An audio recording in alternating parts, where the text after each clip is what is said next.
Um, Welcome back, everyone, to another episode of College Hockey Talk. On today's podcast, I'm joined by Mercyhurst senior and captain, Alexa Vasko. Welcome back to the podcast, Alexa, and how's everything going? no, thanks for having me. Oh, it's pretty good. I'm still in Erie right now. Most of our classes are online, but today was actually pretty nice out, so we got to go outside for a bit. So that was nice. That's good. And how are things in Erie with the tournament being there? It's pretty crazy. There were a lot of buses on campus today. You could see driving around. It's obviously unfortunate we couldn't be in the tournament. So it's a little tough seeing those buses driving around, but it's been nice. I've seen a lot of people around campus. Now, is the tournament going to be held in Mercyhurst's stadium, or is it going to be held where the Erie Otters play? No, it's actually held at the Erie Insurance Arena where the Otters play, and Yeah. we actually had our CHA tournament there, and they did it up really nice. The ice is really good. It's fast. It's got nice logos on it on the boards and everything. So I can't wait to see what it would look like for this upcoming week. Yeah, no, I don't think the OHL has started their season yet, so that must No, be it good for hasn't. that arena to get some Yeah. games in. Mhm. Now, I want to talk to you about your season for a little bit. You just went through one of the strangest years or college hockey seasons anyone's has ever experienced before, Yeah. including myself being a fan. What was the secret for getting through that season, and how would you overall evaluate your senior year? Well, not gonna lie, at the beginning it was pretty tough because we dealt with a couple issues, but it was just hard. Games were getting canceled. We would practice getting ready to load the bus, and or we'd be at team meal and games would be canceled. So it was just there wasn't a lot of consistency going on. It was sort of breaking up and stuff. But I think just staying together as a team and really encouraging each other to keep going because we can play. So it was just keeping each other on our toes. Um, so that was before the Christmas break, and then after the Christmas break, we actually got a pretty solid schedule in. It was pretty regimented stuff. So having a schedule definitely helped everyone. It was definitely a major adjustment, though. I'd have to say that it was pretty difficult at first, but we got used to it and we made the most of it. Yeah, and how'd you go about preparing for opponents this year, especially with some of the games being uncertain, especially towards the beginning of the season? Obviously, you started to get more consistent games towards the end of your schedule, but did your approach change for preparing for opponents than previous years? Not really. We still practice with the same intensity. I like this year too because we had a lot of sort of inter-squad scrimmages because again, you never know when a game's going to be canceled. Someone could be COVID protocol, whatever, something could pop up. So we did have a lot of inter-squad scrimmages and a lot of battle drills and games. So I thought that helped, and they were fun as well. But like you said, after Christmas, we got going with some games, so that was definitely much needed and pretty fun. Yeah, I heard listening to some coaches' interviews throughout the season. They said a lot of the times they're focusing on what they can control and just on their team systems rather than trying to look at another team's systems and preparing for that. Is that something that you guys did as well? Oh yeah, a big motto for our team was control the controllables. Like if we had a game, for example, scheduled against who's it? Syracuse, and say something came up, we can't control that. So we can just control what we can control. We can control our effort on the ice, control our attitudes, and again, things will fall into place. And fortunately, they did. Yeah, and at the end of the season, you guys pulled off a pretty major upset, beating Penn State in overtime and getting the bye for the CHA playoffs. Yeah. Talk about that game. What did you take away from it, and what were your emotions after that overtime win? It was for sure a huge team win. I would emphasize the team on that because I thought, especially for that game, we all bought into our systems. And obviously, like you said, we won in overtime. But coming out of that game, we realized, like, okay, this is a huge momentum generator for the tournament. And I think going into the tournament, we had a lot of momentum and a lot of energy. Unfortunately, we didn't get the results we wanted. But I think that game sort of proved, like, okay, like we can do this. And it was just really fun. Definitely, definitely. What was your mindset heading into that game against Robert Morris, and what was the message in the locker room after the first period? Going into the game at the beginning, we had so much energy. We were so excited. We loved playing Robert Morris. And we just knew it was going to be a good game. It was at home in Erie, right around the corner. Um, and we were in front of some of our fans. I know my parents can't come because they're Canadian, and a lot of us are Canadian, but it was just being at home was super special. And then after the first period, we sort of settled things down a little bit, and we tried to ground ourselves a little bit better than we did in the first period. But I do think we had a lot of energy, and again, we didn't get the result we wanted, which was unfortunate and pretty heartbreaking. But overall, we had a lot of fun. Yeah, and having that home ice advantage, did you guys feel like you had any advantage yourself being close to your campus than some of the other teams might have had?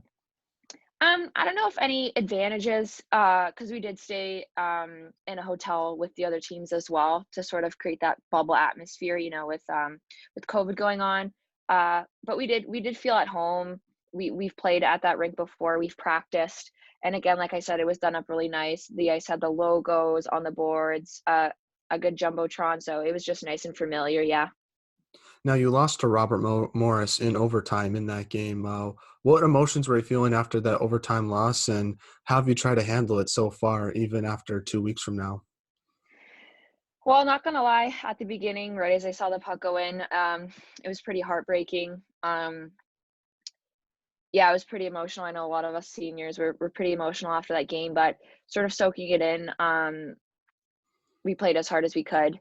I mean, there's nothing much you can ask for a team, and we sort of all came together at the end, and we like there was nothing more we could have asked for. Like again, it's heartbreaking, but we sort of realized like, okay, it's it it's is what it is. It is what it happened, and we can only go up from here. And we got this is right now. This is where we build the season for next year. Yeah, and does losing in overtime hurt more than losing in regulation, and how do you handle those losses differently? Not gonna lie, in those type of games, the semifinal, I don't think it would matter if we lost in overtime or regular time. I think a loss is a loss, especially in those sort of circumstances and situations. The next day being the final, and especially at home. So honestly, I would have handled it the same. Now, you obviously didn't play in front of any fans this year. What was it like not to play in front of fans, and how did you adjust to that? To be honest, it wasn't too much different for me, anyways, because sort of when I play, I don't really hear too much. I try to focus as much as I can. Um, But honestly, we just had to create our own energy on the bench. Uh, as a team, we sort of came up with four or three major things that we sort of celebrate on the bench every time we do well, just to create that energy and have that atmosphere because we have no fans. So I think that sort of worked to our advantage a lot. Yeah, definitely watching your team. When someone had a block shot, you guys just went insane, and that was fun to see as a fan, just to Yeah. get that energy. And I noticed it from being watching it from a screen. I'm assuming when you're in that atmosphere, it's probably even more special and louder. Yeah, like that just brings a bunch of energy on the bench, of course on the ice, and then honestly, it brings all of us together. We're having so much fun. Everyone's hooting and hollering, and it just creates that bond and the chemistry, and that's what you need to be a successful team. Definitely. And thinking back to this past year, what was the biggest improvement you made to your game since your junior season? For me, I think it was just having confidence with the puck. I know even my freshman and sophomore year, I wasn't nervous having the puck on my stick, but I know like playing with older girls, I was just kind of like, oh, you can do it, you can do it. But I think I've sort of cemented my role, and I've always been that sort of energy, hardworking, sort of like a water bug out there. But I think even my in my junior season, but now in my senior season, I've gained a lot more confidence with the puck and creating more plays and having that leadership role out there. Definitely. And how did you work on that in the off season, especially since when the off season was happening, there was a lot of uncertainty with the season happening. So how did you work on with confidence with the puck during that time period?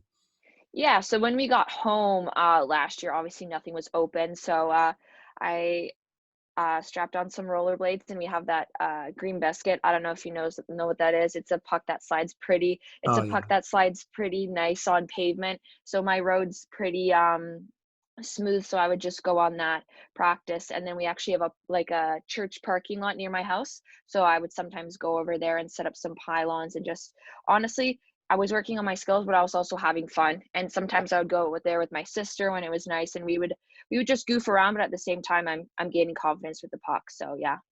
definitely. And is it an adjustment going from rollerblades to skates? Because obviously with rollerblades you can't stop and it's kind of hard to move around. How did you adjust to that? Um the first skate's a little different when you hit the ice, but not gonna lie, I did have one little wipeout. It wasn't too bad, but it hurts a lot more when you fall on the pavement than it does on the ice. So I can tell you that. Definitely, especially since you have all those pads on when you're on the ice Yeah. versus in the pavement.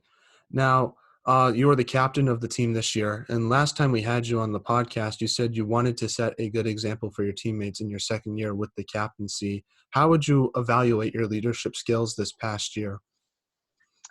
Oh, that's a difficult question to ask for myself because I try to I'm a pretty humble person.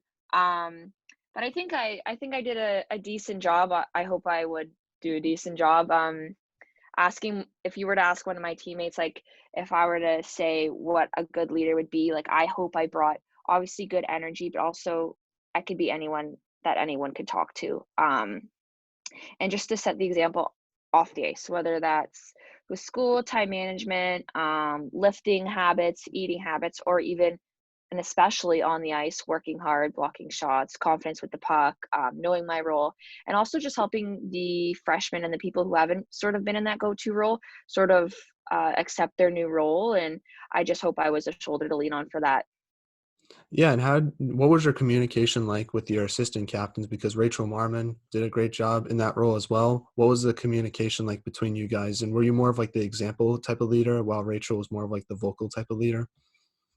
Yeah, I would definitely say I'm a vocal leader, but also I like to lead by example. I just sort of that's just how I've always been. And for as a group for our communication, the four of us are really, really good at communicating. Rachel's actually probably outside my room right now because we're roommates. But along with KK Thiessen and Sarah Niles, yeah, we have great communication. We get along well off the ice, on the ice. So yeah, it's a good cohesive group.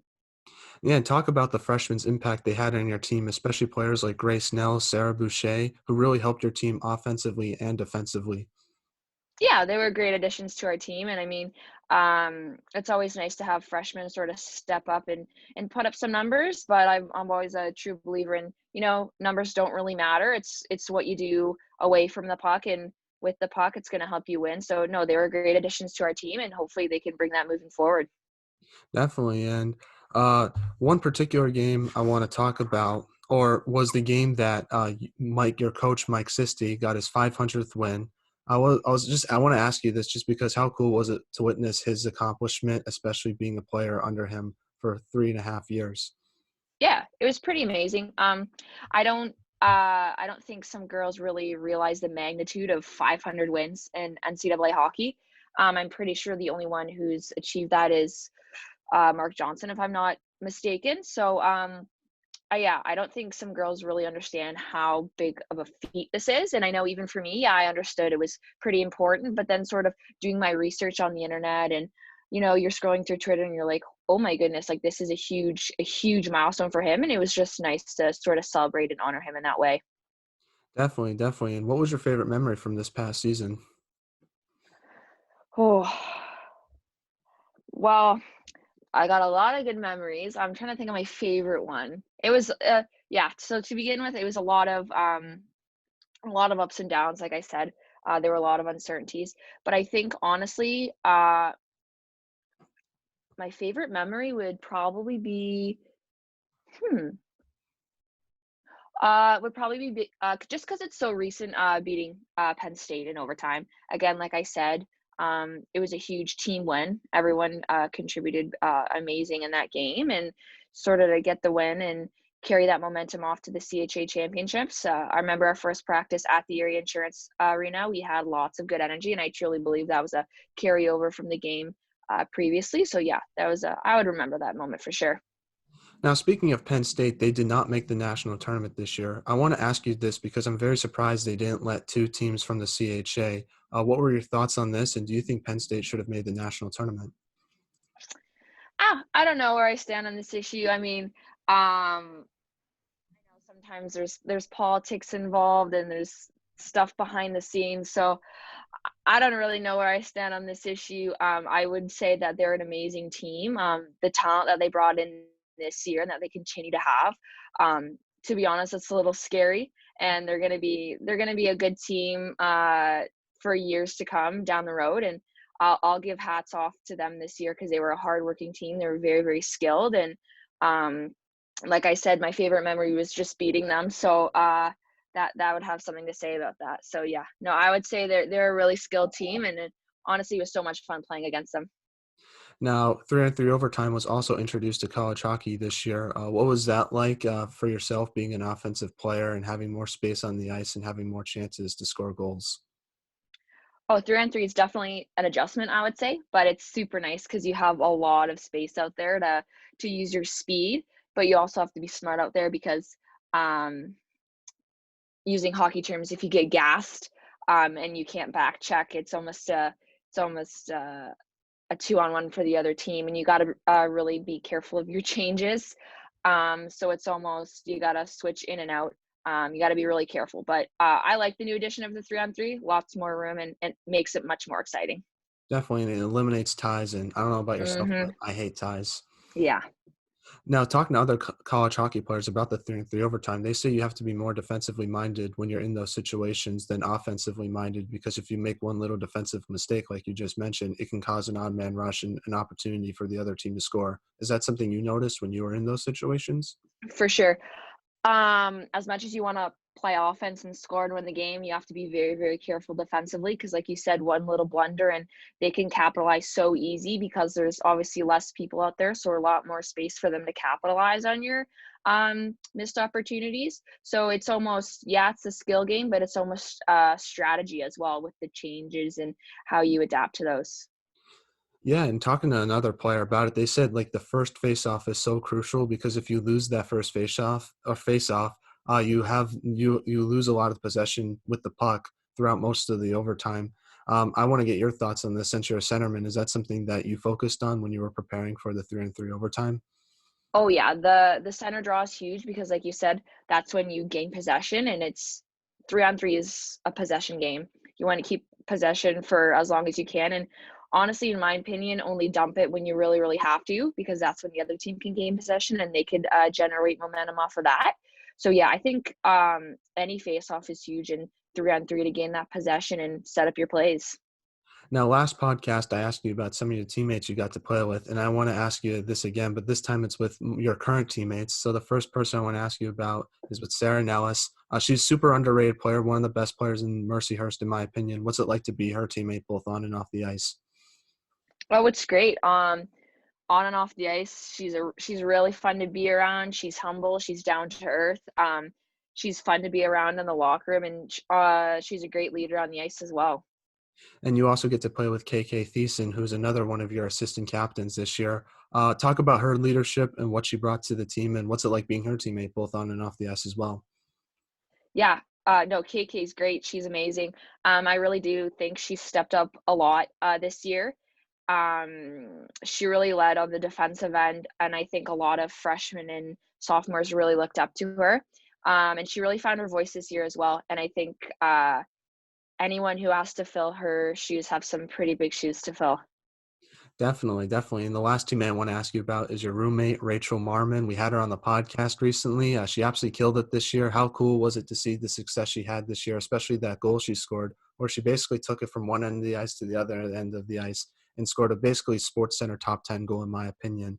What's it like being her teammate, especially since you knew her before she went to Mercyhurst as well? Oh, yeah, it's awesome. It's just crazy how everything's come full circle. I was just looking on my phone the other day. We have a picture together when we were actually stallmates playing together for our first year in midget, and that was about 7 or 8 years ago. And then we just looked at pictures now from our senior year. So we've been together for 7 or 8 years, and Yeah. we've been on this ride together for a long, long time, from freshman year all the way up to senior years. And we've had some good memories. And especially this year, we sort of took on that leadership role of, okay, this is what we're going to do with our team. And she really stepped up in that role, I truly believe, like offensively, like you said, and defensively as well. And then in the locker room too, she found her voice. And again, we've been on this ride forever, and it's sad it's coming to an end, but I couldn't ask for anything less.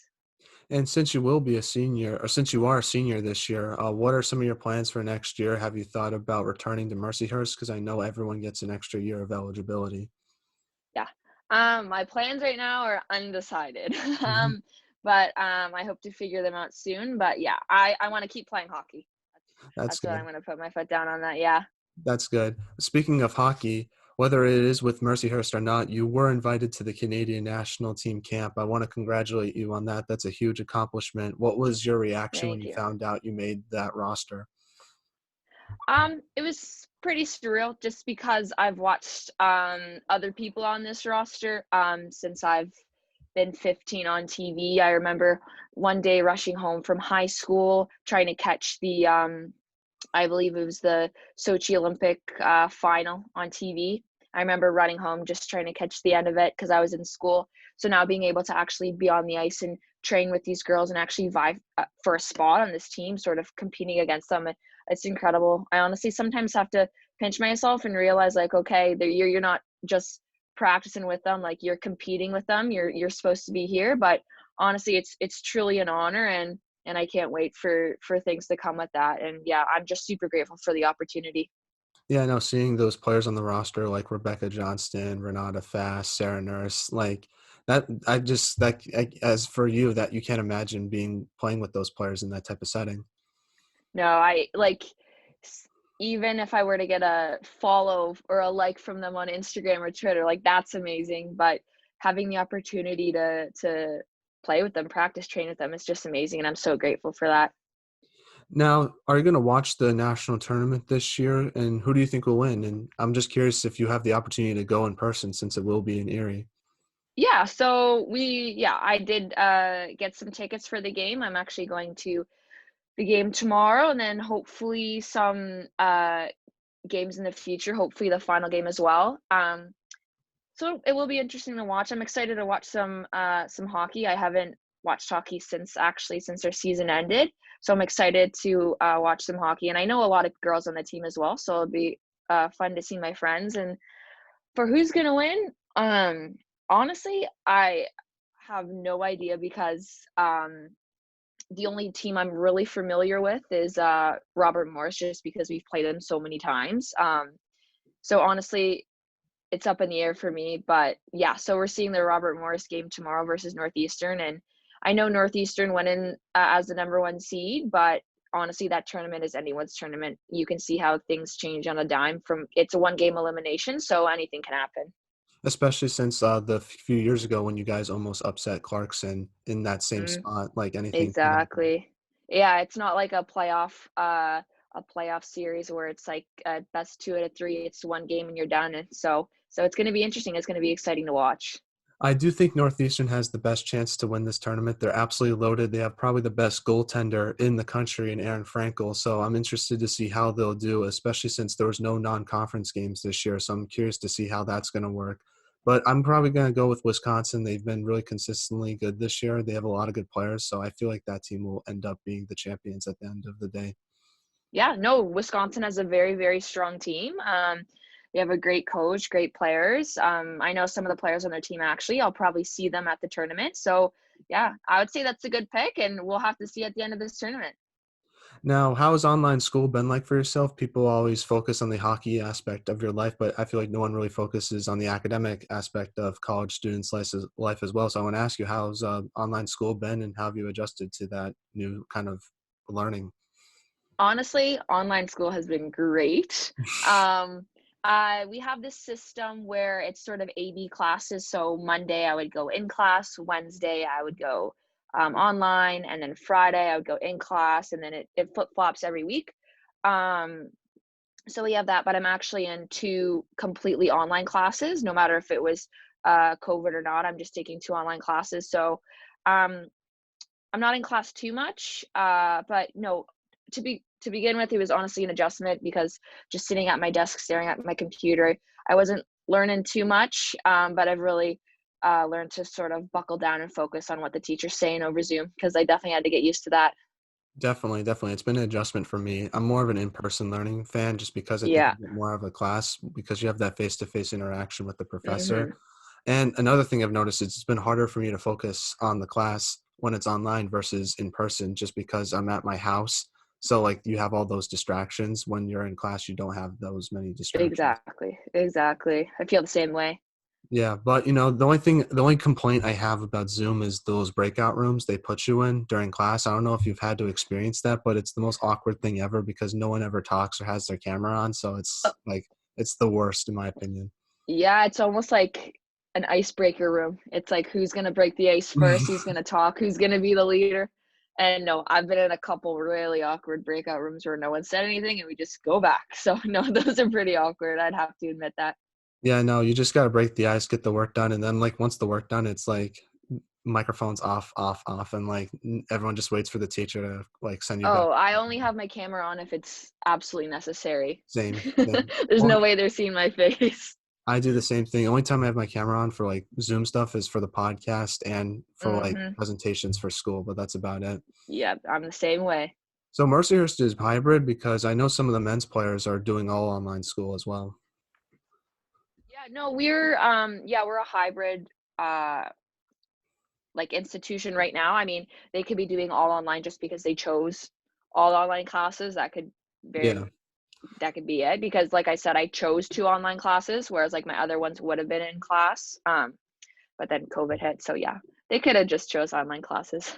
Yeah, I know because my school, it's all online, like, no hybrid, everything, like, you don't most of it on Oh, campus, so that's been weird to think about, and as a freshman, I've never met someone who's went to my school, which is crazy to think about. you've never met someone at your school? No, because it's all been online. Really? Yeah, Yeah, so all been the yeah, campus. you see us walking around campus. Like we have to wear masks obviously just to be safe and cautious, but yeah, we're kicking it around campus pretty much every day. We see everyone, we have meals together. So yeah, Yeah, that's cool. I haven't had that experience yet. Hopefully next year when things are hopefully hopefully, yeah. getting back on the right track. Now we're now in the non-hockey segment of the podcast, everyone's favorite segment, and I'm Mhm. going to ask you some non-hockey questions. It's going to be a little different. I try to find some random questions to find on the internet. So the first one is, if there was a movie made about your life, who would you want to play yourself? Play myself. Um, Probably I would say Kristen Wiig from Saturday Night Live. She's a star in Bridesmaids and everything. She's just hilarious. I would want her to play me. That's cool. Pete Davidson would play me. I feel like that would be cool. Even though we look nothing alike or sound nothing alike, I feel like that would be a funny Yeah, you don't have all the actor. tattoos. No, no, but I feel like that'll be just funny just because of that, like, since we're nothing alike, I just feel like Mhm. that would be funny. That's just kind of my sense of humor. It'd be an interesting movie. Definitely, definitely. Now, what's the most interesting thing you've read or seen this week? This week, oh gosh. Um, I don't know. I am reading this really, really good book actually by James Duthie. It's called Beauties. My parents actually mailed it to me for my birthday, and it has some pretty funny stories just from around the NHL. And I would have to the one actually that I just read was talking about how Sidney Crosby got his nickname Daryl. I can't remember who gave him his nickname Daryl, but it was in juniors. So that was a pretty funny story to read. It was weird. So yeah, I would say that was interesting. Yeah, the most interesting thing I've read this week was it was talking about recruiting for next year and how it's going to be a complete mess and difficulty since a lot of seniors are staying and a lot of freshmen won't have the chance to make the roster because the roster spots will be all filled up. So they're trying to figure out a way to make roster spots for the freshmen coming in and allowing the seniors to stay. And apparently it's going to be like a huge thing for the next 4 years, which I didn't even Yeah, realize. yeah, it's definitely going to be interesting. Yeah, for every sport too. No, yeah, I know that. I think that I don't know how it's gonna work, but apparently they're like having this new like transfer rule where you can just transfer wherever you want. Like it's not like a process anymore. They're gonna have to implement that, I read. So I thought it was interesting because Yeah, that this is is. for men's hockey. I don't know. I'm assuming it applies to women's college hockey as well, but I just thought it was really Hmm. interesting to read. Yeah. And then for my history class, we learned about the Harlem Renaissance, and it was pretty cool how the Harlem Renaissance influenced a lot of music genres that we hear today. So that was interesting Ah, as well. cool. So you're obviously one of the best hockey players in the world, in my opinion. So what is something you wish more people knew about yourself besides being a good hockey player? Hmm. Something that I think is interesting about myself and that I actually don't think people do too often is I love to read.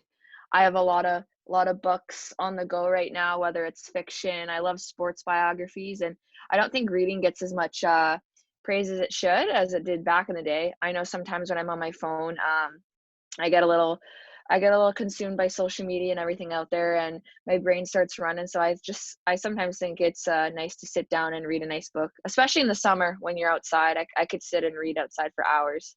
So I like Definitely. that. It gets me away from the game too. Yeah, definitely. I have that Bobby Orr biography or memoir, I should say. That was a good book. I don't know if you've read that before. I haven't read that one. I've read Wayne Gretzky's memoir, Ty Domi's, George the Rock's, Yeah. probably more. I just can't think of them now. No, but it was really cool since Bobby Orr kind of influenced a lot of the way defensemen play today since he was super offensive, which was kind of unheard of back in his time period. And his career ended very early, which I didn't realize as well. He had a knee problem, and he could have been a Mhm. lot better than he obviously was during his career, which I didn't realize. Yeah, in my book that I'm actually reading, one of the chapters was on Bobby Orr and how he's Connor McDavid's agent. So that was pretty interesting to figure out. Yeah, no, I didn't. I didn't know. I thought I learned just recently that he is NHL players' agents, which is crazy to think about. Yeah, I feel like he would make a good coach though, just because he's been in the game for like 50 years, so he would know a yeah, lot about tendencies and stuff like that. for sure. Now, if you had the world's attention for 30 seconds, what would you say? Ooh, that's a deep question. Um, if I had the world's attention right now in these circumstances, I would say, please be smart, stay home, wear masks because we want this thing to end. We want our normal routines to go back. We want everyone to be safe and healthy. And let's fight this. I can't believe it's already been a year. Mhm. I was just looking on my memories on my phone, and it was the day where we couldn't go to Cornell last year for the final eight. So it sort of made me realize how everything's come full circle and how this is still going. So I just hope everyone keeps staying safe and sort of puts this into perspective. Yeah, no, I feel like we're making progress. I'm hoping by the summer we'll have some semblance of normalcy. I think that is Yeah, not crazy to say. no, I think you're right. Yeah. And then another non-hockey question is, if you could live anywhere in the world, where would it be? Ooh, anywhere in the world, I would choose, definitely somewhere hot. Right now, the first thing that comes to mind is just Bora Bora, just because 'cause I'm looking at the turquoise oceans and the white sand beaches, so I think that'd be really nice. Definitely for me, Cape Cod, near New England, nice weather, love it there. That's my pick. Nice. Or Boston, just because it's Yeah, so weird. I like the East Coast area where I live, and that's kind of like I want to live here for most of my life. That's just my opinion. nice. People are like Yeah, complete opposite. They like moving towards the west or towards the south. I like being up here northeast. I think it's a fun spot, yeah. especially since we're near like every college hockey team, because we have Hockey East, ECAC. So for the podcast, it works out well. It's perfect. Definitely. Now, final non-hockey question. This is a bit of a controversial one. Tim Hortons or Dunkin' Donuts? Ooh, okay, so I'm from Canada, so you probably want me to say Tim Hortons, but I really love Dunkin' No, Donuts that's iced the best. coffee. That's the best answer. It's really good.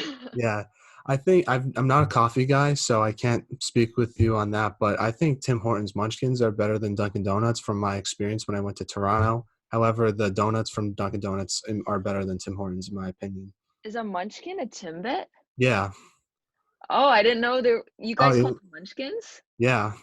Maybe it's Oh, a I Northeast thing. I don't know. maybe. No, I say they're Timbits. Oh, okay. Okay. So learn something new every day. But no, I'm a Yeah. big Dunkin' guy myself. So Mhm. that's definitely the right answer. So I'm glad you got that correct.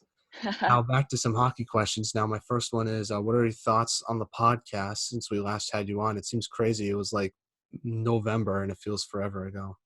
Yeah, no, in my opinion, I think your podcast is booming. I know I've seen on your Instagram and on Twitter and on, I use, Apple Music or sorry, podcasts, but I can see that you've had people on that I know, you've had more people on as well, girls and guys. So yeah, I think you're doing a great job at that. And, you've interviewed, some people that I know, like, Rachel, my roommate, just the other a couple weeks ago, actually. So yeah, you keep doing a great job. Yep, and I will announce on this podcast there'll be more Mercyhurst women's hockey players that will be on the show. I've scheduled a few, so I can't wait to release them and for you to see it as Perfect. well and promote it potentially. Now, is there any guests that we should have on in the future that we haven't had on? I'm curious to get your thoughts since you know a lot of the players. I'm trying to think. I don't know. To be honest, you've interviewed a lot of people that I know. Oh, really? Um, I would just keep saying have more women's hockey players on the podcast because I think you're doing a great job at sort of what's the word I'm looking for? Sort of getting the women's game out there and showing, and you're including in your Instagram posts stats and stuff for the leagues and stuff. So I think that's awesome. I really think you're representing the women's game really well. Well, I appreciate that, and I hope to continue to do that. I know we have kind of a smaller platform compared to some other college hockey platforms I've noticed, but hopefully it continues to grow. And I try to promote all the leagues, all the players, and especially women's hockey as well, since I don't think it gets enough promotion compared to men's hockey. Yeah, no, keep doing a great job. And like, I think all of us women playing college hockey could say this. Like, we like to thank you for doing this because you're giving us a voice and shining a light on our talent and our league. So yeah, thank you. No problem. I appreciate it. I love doing it.